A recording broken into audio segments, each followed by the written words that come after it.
Salve noturnos, sou Rosiane e vou contar mais um relato sobrenatural e tenho certeza que vocês vão gostar. Mas antes, não esqueçam dos 3C. Curtam, compartilhem, comentem. Se não forem inscritos, por favor, se inscrevam e ativem o sininho. Sem mais enrolação, vamos ao relato.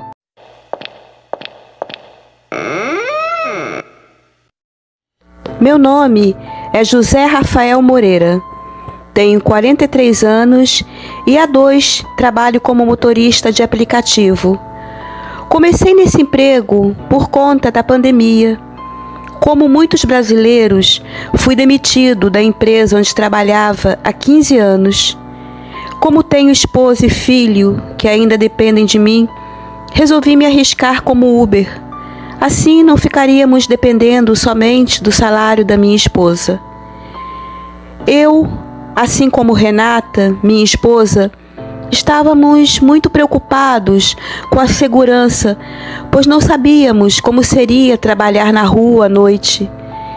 Escolhi trabalhar à noite, pois assim ficaria pela manhã com meu filho, para minha esposa poder trabalhar, pois quando fui demitido, dispensamos a babá para economizar. Confesso que realmente estava preocupado com a violência da noite, mas ao invés de crimes, o que vi foi o sobrenatural. Ao invés de bandidos, o que vi foram espíritos. E é sobre eles e minhas experiências que falarei agora. Tenho vários casos, mas vou contar 3 que achei bem interessante.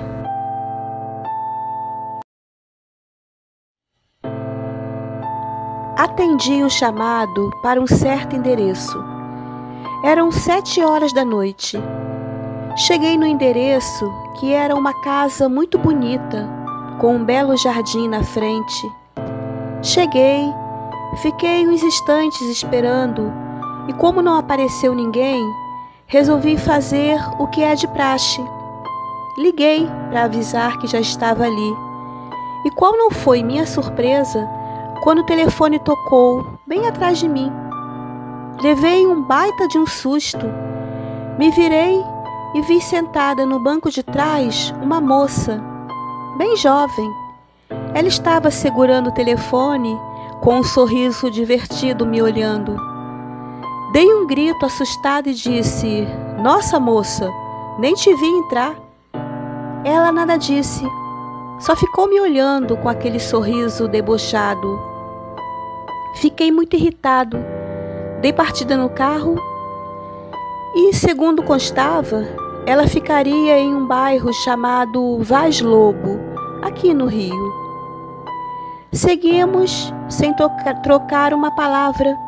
E quando chegamos, me virei para falar com ela, e qual não foi minha surpresa de novo, quando não vi ninguém no banco de trás. A princípio, meu primeiro pensamento foi: caraca, será que a moça desceu do carro quando dei aquele grito? Mas logo esse pensamento saiu da minha cabeça, pois não era possível isso. Durante todo o trajeto, eu a via pelo retrovisor. Não tinha explicação. Fiquei por alguns segundos me recuperando do susto. Depois, dei partida no carro e fui trabalhar. Trabalhei até às 2 da manhã. Geralmente vou até às 5, mas confesso que depois do que aconteceu, fiquei muito mal. Fui para casa, mas não consegui dormir. Estava de pé e pronto para sair às 6 da manhã. Entrei no carro, fui até o endereço da moça. Toquei a campainha sem me importar com o horário. Um senhor de meia idade veio atender. Me identifiquei e contei para o senhor tudo o que tinha acontecido no dia anterior. O senhor ficou por uns instantes sem entender. Depois me garantiu que não tinha chamado nenhum Uber, nem no dia anterior e nem naquela semana, pois morava só naquela casa e por motivo de saúde não estava saindo. Tornei a explicar a ele sobre a moça. Ele continuava sem entender. Então mostrei a ele o endereço que a moça foi em Vaz Lobo. Nesse momento, o Senhor ficou pálido. Então, sério, me pediu para entrar, me fez sentar e, com lágrimas nos olhos, ele disse que aquele endereço era do namorado de sua filha. Então me contou a seguinte história. Sua única filha, de nome Janete, estava com 19 anos. Era uma moça muito bonita, educada, estudiosa, trabalhadora. Ela estava namorando um tal de Geraldo, que tinha 35 anos. A filha estava namorando escondido. Ninguém, além de sua melhor amiga, sabia desse namorado. Um dia, sua filha chegou do trabalho, disse que iria na casa da amiga. Eram 7 horas da noite quando o Uber dela chegou. Ela deu um beijo no pai, entrou no Uber e essa foi a última vez que ele viu a filha com vida. Ela foi morta pelo namorado ali, naquela casa em Vaz Lobo. No começo, fiquei pensando o porquê dele estar me contando aquela história. Depois comecei a entender o que o Senhor já tinha entendido há muito tempo. Aquela moça era sua filha e seu espírito estava revivendo aquele momento terrível que viveu. Já tinham se passado 5 anos da sua morte. Seu assassino estava preso e para aquele pai só restou a saudade e a tristeza. Esse foi meu primeiro encontro com o sobrenatural. Até pensei em desistir depois disso, mas tinha contas para pagar e aquele era o meu emprego e não podia me dar o luxo de ficar sem.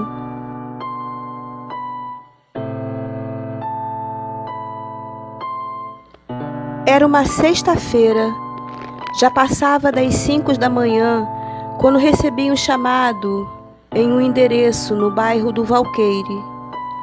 Um rapaz entrou no carro, me deu bom dia e o endereço que ele ia era no bairro de Inhaúma, no cemitério. Não estranhei, afinal, cemitérios têm funcionários. Durante o caminho, o rapaz puxou conversa e começou a falar do tempo, do bairro, essas coisas. Depois começamos a falar de família. Perguntou se eu tinha filhos, disse que tinha um. Ele então sorriu e triste falou que seu sonho era ter um. Então começou a contar para mim sua vida. Vou relatar agora exatamente como ele me disse. Eu estava para casar. Faltava apenas uma semana. Imagina um homem feliz. Era eu. Estava para realizar um sonho. Amanda, minha noiva, era a mulher da minha vida. Namorávamos desde a adolescência. Eu tinha um melhor amigo chamado Júlio. Ele trabalhava comigo. Eu e ele trabalhávamos no zoológico. Eu sou veterinário, assim como ele. Convidei Júlio para ser meu padrinho de casamento. Na verdade, mais por insistência de Amanda, pois apesar de Júlio ser meu melhor amigo, no fundo eu sabia que ele tinha muita inveja de mim. Como disse, faltava somente uma semana para o meu casamento, quando recebi um recado de Amanda, pedindo para eu ir na casa dela, e era urgente. Então fui na hora do almoço. Quando cheguei lá, fiquei surpreso ao encontrar Júlio, mas a surpresa maior foi Amanda terminar tudo comigo, porque estava apaixonada por Júlio. Ele deu uma pausa e continuou com os olhos cheios de lágrimas. Nada tinha me preparado para tudo aquilo, nada. Saí de lá desnorteado, sem chão, sem rumo. Sabe quando você descobre que sua vida toda foi um engano? Me lembro de chegar em casa, minha mãe perguntou o que tinha acontecido. Fui direto para o quarto, queria sumir. Mais tarde, minha mãe foi para a igreja. Fiquei sozinha em casa. E foi então que tudo aconteceu. De novo ele deu uma pausa longa. Então eu disse: "O que aconteceu?" Ele me olhou e disse: "Chegamos." Então sumiu. Exatamente assim, sumiu, bem diante dos meus olhos. Fiquei ali parado, sem reação. Não senti medo. Por incrível que pareça, senti sim muita pena daquele espírito infeliz. Como ele disse seu nome completo, resolvi voltar ao cemitério pela manhã, procurar o túmulo do rapaz e fazer uma oração. Mesmo sabendo que seria impossível, aquele cemitério é enorme. Como já sabia, não consegui achar, mas fiquei com aquela história na cabeça. Todos os dias, antes de ir para casa, passava pelo cemitério e procurava, sem sucesso, pelo túmulo dele. Estava tão obcecado que às vezes ia até mais de uma vez procurar pelo túmulo.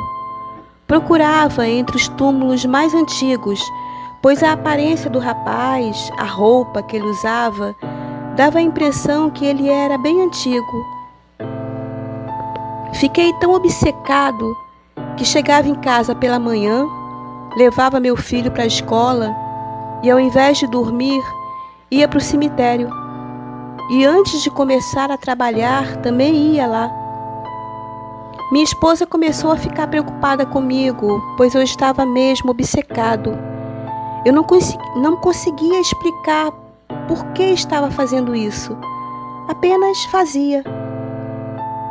Então um dia, mais uma vez, levei meu filho no colégio e fui para casa. Estava muito cansado naquele dia. Cheguei e fui logo dormir. Foi então que aconteceu algo que até hoje não sei se foi sonho ou se realmente aconteceu. Eu estava deitado, de barriga para cima e com os olhos fechados. Então comecei a sentir uma presença no quarto e mesmo antes de abrir os olhos, já sabia quem era. O rapaz, que passei a chamar de O Noivo. Ele estava ali, na beira da minha cama, me olhando, com aquele olhar triste. Ficamos nos encarando um pouco, então ele me disse: "Sei do seu esforço para encontrar meu túmulo, e quando o encontrar, por favor, acenda uma vela e reze por mim. Preciso tanto. Ninguém veio me visitar, pois todos acham que eu tirei minha vida, mas embora muito triste, nunca faria isso." Perguntei a ele o que tinha acontecido, mas ele não respondeu e sumiu. Nesse momento, tive certeza que não estava dormindo, pois assim que ele sumiu, me deu um sono tremendo e na hora adormeci. Então, sonhei com o noivo. No sonho, ele estava no quarto, triste, pois tinha acabado de saber da traição de Amanda. Sua mãe entra no quarto e avisa a ele que está indo para a igreja. Ele continua como está. Sua mãe sai e alguns segundos depois a campainha toca. A princípio ele continua como está, mas ela continua tocando, insistente. Ele, a contragosto, levanta e abre a porta. E sem nem mesmo poder se defender, leva um soco de Júlio. Ele fica meio tonto. Júlio entra e não estava sozinho. Tinha mais 2 homens com ele. Eles tinham uma corda que usaram contra o noivo. Então Júlio e seus comparsas se vão. Algumas horas depois, sua mãe chega e a única coisa que pode fazer é gritar. Então eu acordei com aquele grito desesperado na minha cabeça. Na hora, deduzi o que tinha acontecido. Todos pensaram que ele, por causa da traição, havia tirado sua vida. Acordei muito assustado. Liguei para minha esposa e contei o que havia acontecido.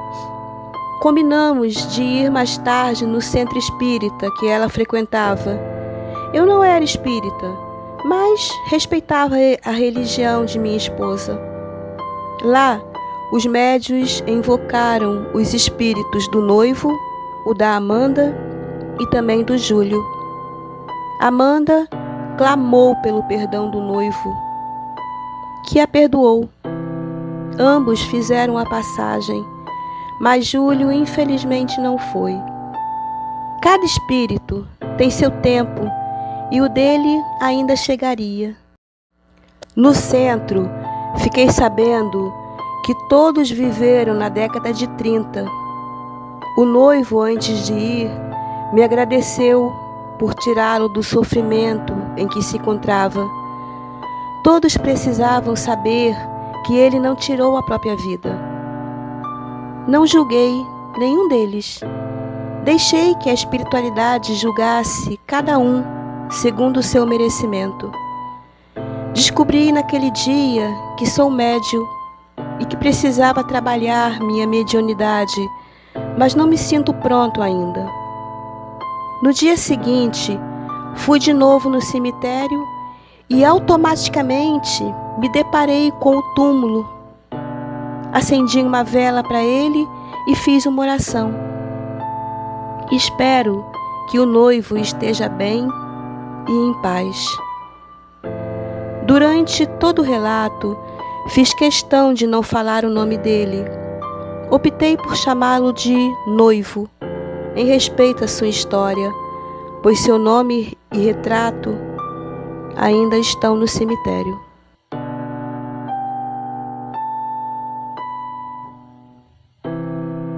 Estava na Praça Seca, indo para casa. Era mais ou menos 6 da manhã. A rua estava muito tranquila, pois era domingo. Estava dirigindo normal, quando de repente pula na minha frente um homem. Parei quase em cima dele. Sorte que estava devagar. O homem correu para minha janela gritando. Então percebi que ele estava todo ensanguentado. Ele gritava, pedindo ajuda, dizendo que tinham acertado ele. Confesso que fiquei com muito medo e acabei acelerando o carro, deixando o pobre homem para trás, gritando. Andei mais ou menos uns 300 metros e vi uma confusão na rua.